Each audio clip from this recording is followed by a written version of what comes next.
Hi, and welcome back to CPE's Investment Matters. I'm Paul Rosta. Ronald Dickerman says that real estate is part of his DNA. His family owned and operated apartment buildings in Boston, and when he was still a teenager, he'd spend Saturdays at those properties, vacuuming the halls and cleaning the pools. Back then, he figured that he'd probably stick close to home and wind up working in the family business.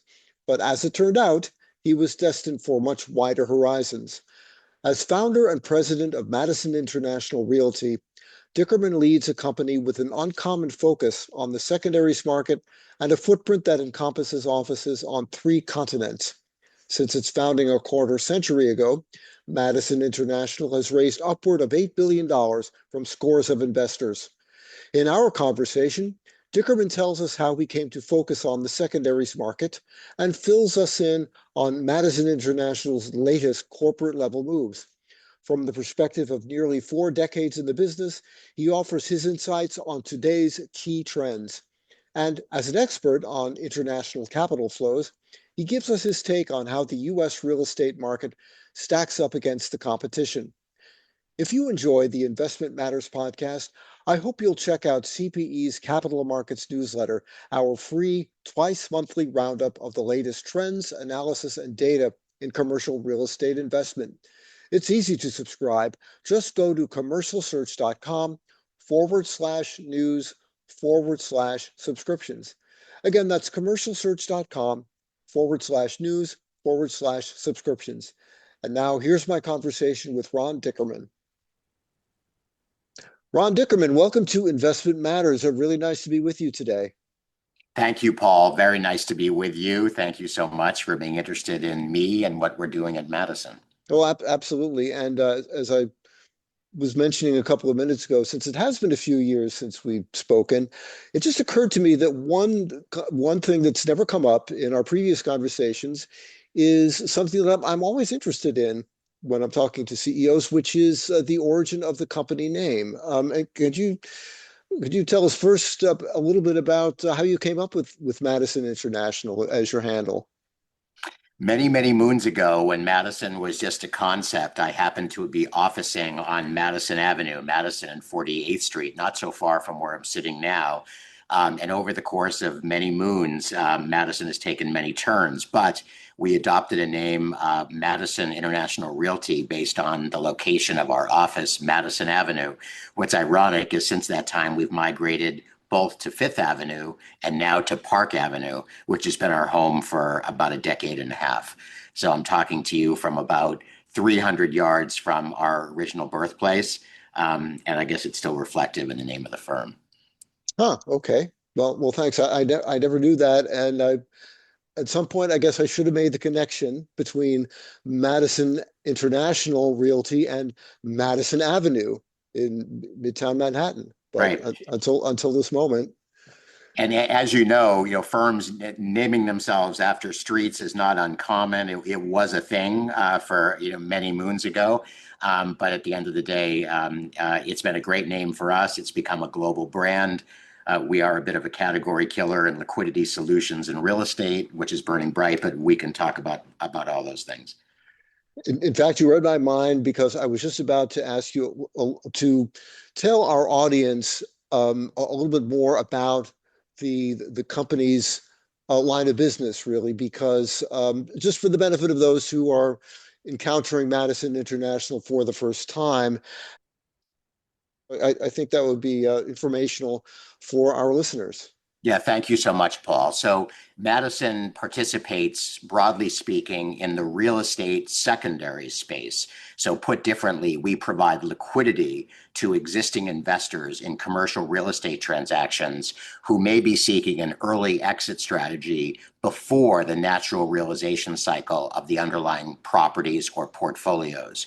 So we call them liquidity solutions. We focus on properties, portfolios, and platforms, and we do it across geographies. So we invest in both the United States, the UK, and Europe. We have 7 offices globally. We raise money from investors around the world. And I would say, given the state of the real estate industry, lack of liquidity in the real estate markets, most of our listeners can understand why Madison's business exists and maybe why it's relevant today. Would you mind giving us just an example or two of exactly how this works, business model works?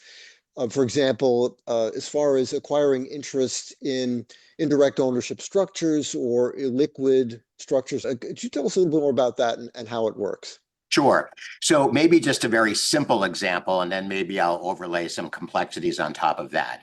A very simple example would be a multifamily asset, an industrial asset, a data center, or a collection of those assets that would comprise portfolios where the underlying equity is held in a joint venture structure. It can be a sponsor and a single investor.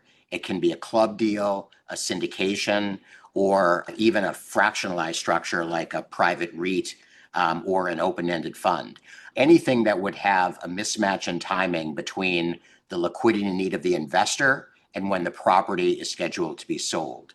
And the way that we execute our business, to answer your question, is we step in and buy the limited partnership interest or the ownership interest in that asset at a price that we believe is reflective of both the value of the asset and the go-forward rate of return that we expect as a hurdle rate for the remaining life cycle of the underlying property.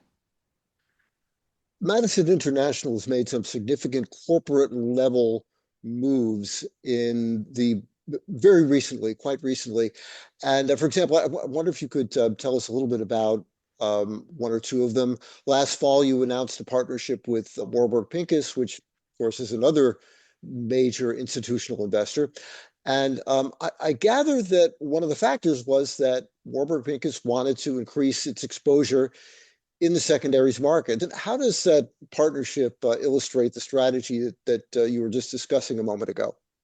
So it's a very positive partnership for us. We like Warburg very much. We think they represent one of the most prominent, prestigious, and successful private equity growth equity firms in the world. My understanding is they're roughly about 80 billion of AUM, and they've had an exemplary track record. And we have known the Warburg Pincus folks for many moons. We hold them in high esteem. And they have been looking at ways to access the real estate market. Real estate generally is an asset class that they think is poised to outperform. They also have been focused on real estate secondaries. So because of the relationship that we have with the firm, we came together, I guess it was about 5 to 6 months ago, and they made a $300 million commitment to Madison's program, our most recent flagship fund and a co-investment vehicle. And the idea is to harness some of our deal flow. So Warburg Pincus has a very prominent Asian real estate platform business. My understanding is they don't have a formal US and European real estate business, which are the geographies in which we invest. So Madison Real Estate Secondaries represented a bit of a best idea for Warburg, and we are thrilled to have come together and announced this strategic joint venture.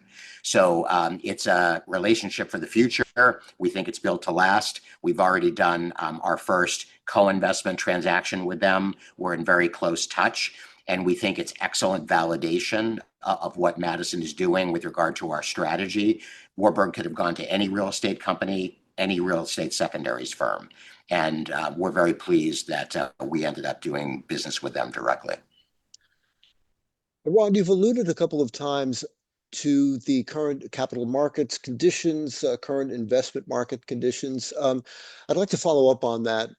What would you say are some of the most consequential issues that you're tracking right now? And that range anything from general economic trends to liquidity in the capital markets. If you have any thoughts on the interest rate situation, that kind of thing.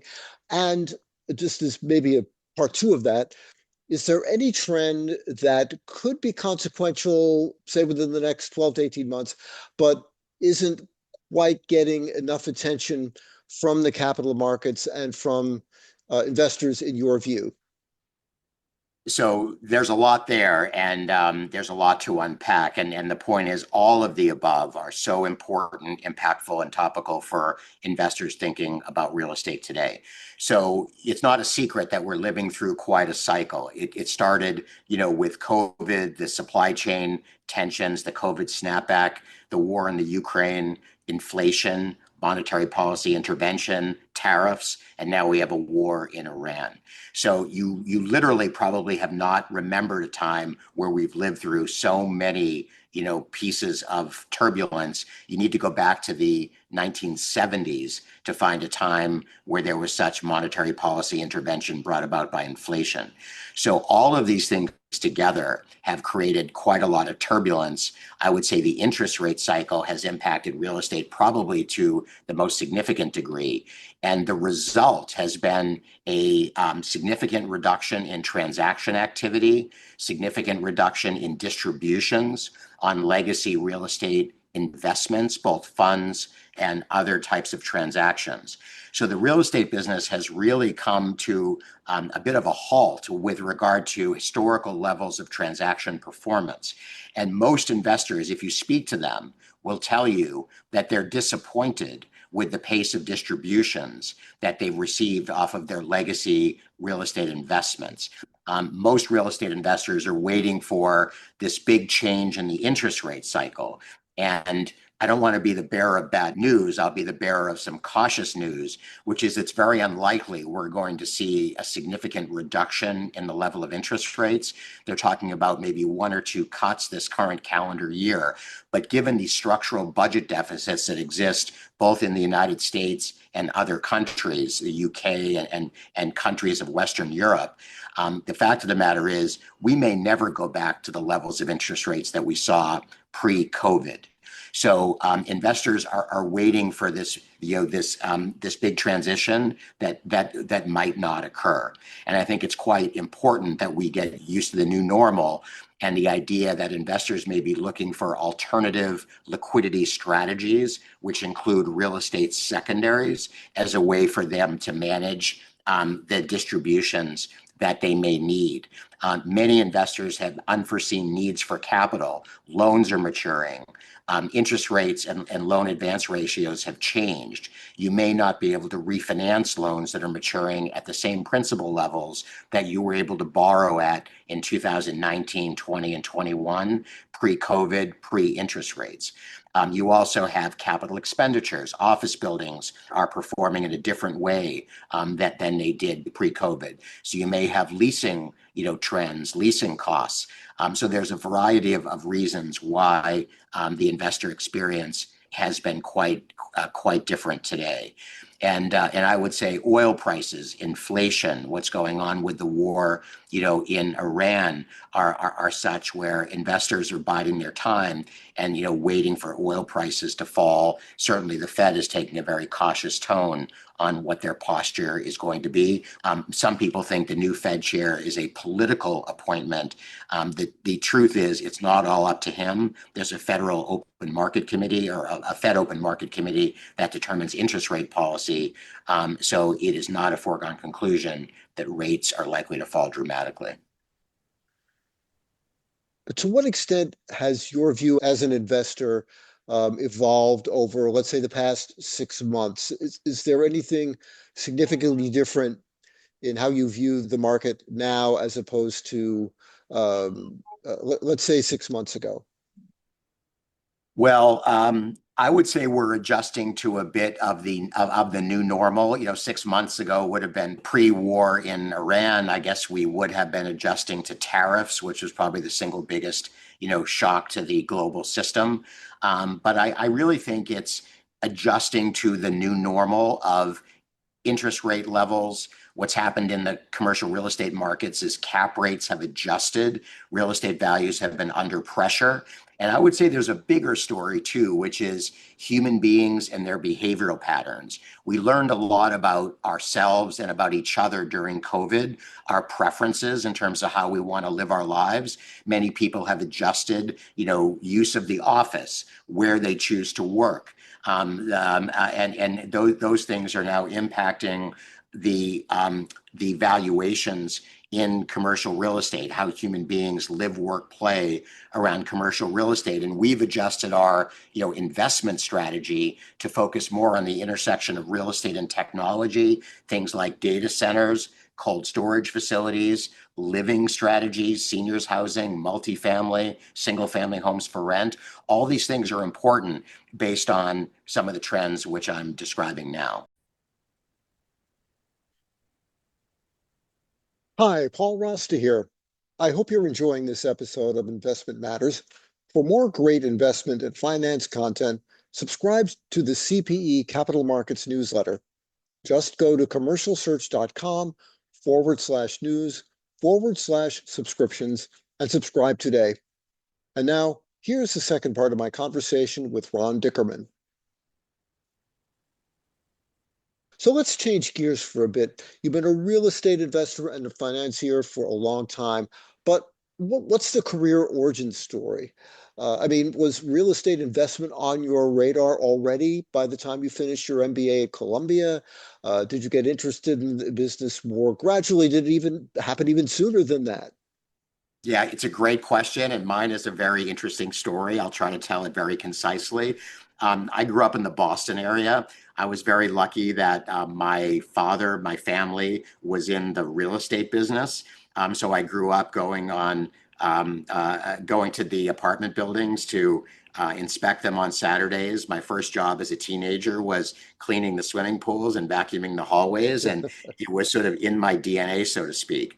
I actually went to Tufts University in the Boston area, and I taught a course on real estate investing to undergraduates, and I actually scraped together a couple of dollars and bought a 12-unit apartment building with one of my college buddies, and my real estate career was born. And I decided to go to the big city, and I put in an application to the Columbia Business School. I spent 2 years there and had a fabulous experience opening up my eyes to what was commercial real estate and how that operates with big, tall buildings in the sky.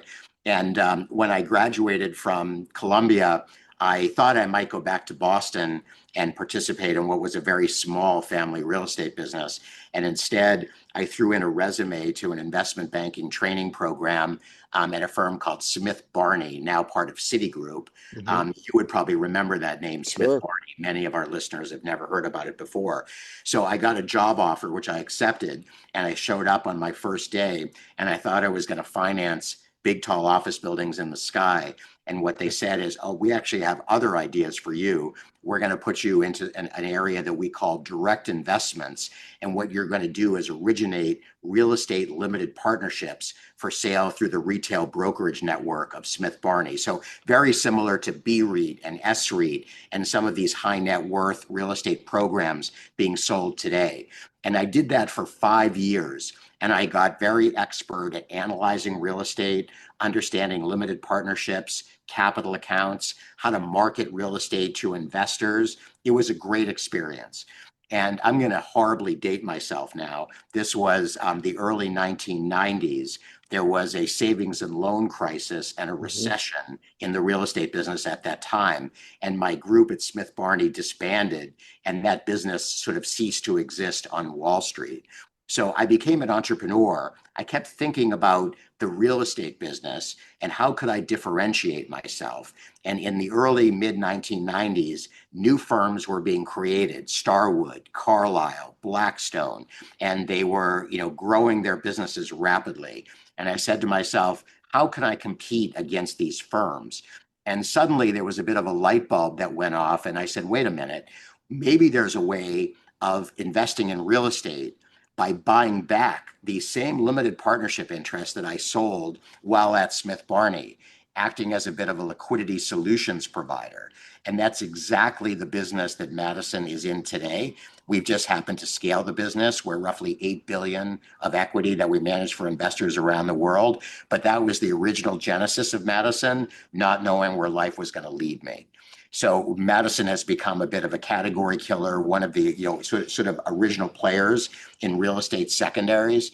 And what I love most about the business is it's not going away. Real estate is one of the largest illiquid asset classes. It's become a critical component of a diversified investment portfolio. Most investors around the world have some component of allocation to real estate as an asset class.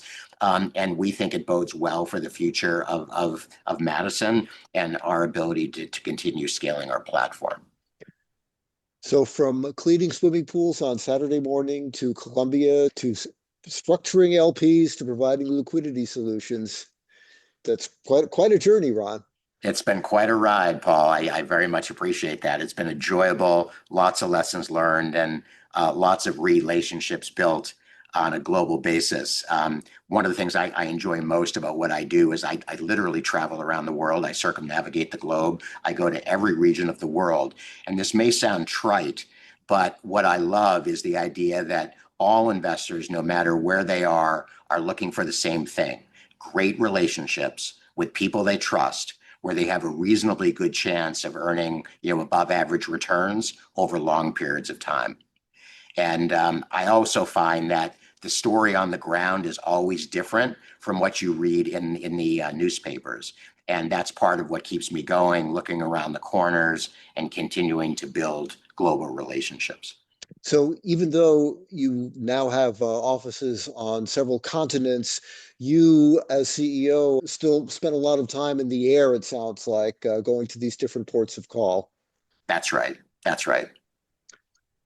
So what are your thoughts about global capital flows these days, since that's a big part of your business? You've served as a board member for AFIRE, the Association of Foreign Investors in Real Estate. You've been an international investor for decades, of course. What are the key trends in international real estate investment these days and capital flows? And are you expecting any significant changes in the climate for cross-border investment, particularly for capital flows into the US, which I think our audience is especially interested in? Yeah, I mean, it's a very topical question, and you're well aware of what's going on with geopolitics, with the way the United States is perceived in the world. I can tell you that I hear it and I see it when I travel globally. Places like Canada, UK, Europe. I've been to the Middle East. I've been all over Asia. And I would say, on the one hand, the US is perceived as the leading economy of the world: innovation, artificial intelligence, just the general growth of the economy, the level of population and potential growth trends. You certainly don't see that when you're looking at other parts of the world. In Europe, Asian investing has been very challenging. Returns have not been great for investors that have allocated capital to Asia. And on the other hand, we invest in both the US, the UK, and Europe. Those are our investment destinations. And I can tell you that the story that I'm describing has been complicated by geopolitics. There are investors that don't approve of the way the U.S. is conducting itself on a global scale. There's other investors that look through that and understand that presidents come and go. There's other investors that support the administration and the actions that they are taking. So it's a bit of a mixed bag. And I can tell you there's a lot of noise out there. And I would say the most successful thing that investors do is look through the noise, look through the immediate term to the intermediate and long term. And what you want as a real estate investor, is growth in income, growth in population. You want more tenants who can pay higher rents to drive values and the way that they want to live, work, play around physical assets. So that's what we look for as investors, but we access investments using liquidity solutions. Think of them as backdoor entry points to provide an entry for us, but an exit for the underlying investors who are looking for liquidity. Ron, since you also keep a close eye on the investment market, on the real estate market, I'd like to ask you about a pattern that seems to have emerged in the last couple of quarters and maybe has intensified in 2026, which is what seems to be this flurry of enterprise level deals. And they are pretty diverse, as you know, whether it's public companies being taken private, mergers, a REIT roll up or two. But do you sense that there's a connecting thread? Is it about creating liquidity when it comes for the REITs, for example, or gaining market share? Are there other sort of forces at play here? How do you see this? Or is this really just a coincidence and it's situational? No, I don't think it's a coincidence at all. Madison is a listed property investor. I was on the board of a company called Veris Residential Trust, formerly known as Mac Cali. They own roughly 6,000 rental apartment units directly across the Hudson River from Hmm. Hudson Yards. It's quite a prestigious and a pristine portfolio. And what's going on right now is because of the overhang of interest rates and lack of liquidity in the marketplace, many REITs are trading at a outsized discount to net asset value. And investors are looking for opportunities to make above average rates of return. REIT investors, are looking for upside, which may not exist. REIT shares typically trade inversely to interest rates. In higher interest rate environments, it creates a drag on the typical share price of REITs because it reflects net asset value, cash flows, and cost of borrowing. So it is a fact that many real estate investment trusts across asset classes are trading at discounts to NAV without a significant prospect for upside. So it is also interesting that we're seeing a more advancing trend of REIT privatizations. Just as a factual matter, Veris Residential Trust is now being bought by a private equity firm in a take private transaction that was announced roughly 6 weeks ago at a significant premium to the prevailing market price. So it works out good for shareholders, potentially works out well for the suitor or for the private equity firm taking over an existing portfolio. And I do expect that we'll see more trends toward REIT privatizations. So this isn't done yet, and this is going to keep going on in your view. That's right. That's what we expect. Well, now we come to one of my favorite segments of Investment Matters, which we call Executives Off the Clock. None of Okay. us can work 24/7, although it certainly seems like we try sometimes.